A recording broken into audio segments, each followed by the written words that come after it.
In this guide, I'm going to show you guys how to add product and services items in QuickBooks Online. Let's get started.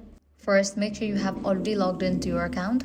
Now open QuickBooks Online, go to All Apps, then select Sales and Get Paid. Then select Products and Services.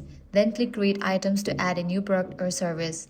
Choose the item type. Select Service for work you perform or choose Non-Inventory or Inventory if you are selling products.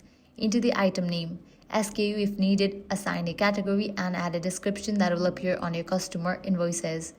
Enter your default sale price, hourly rate, then choose the appropriate income account so QuickBooks records your sales correctly. If sales tax applies, select the correct tax option before continuing. Click Save and choose to add the item.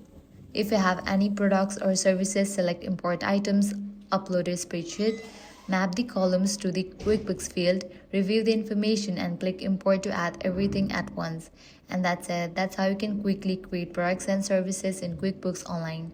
If this guide helped you out, do not forget to like, share and subscribe.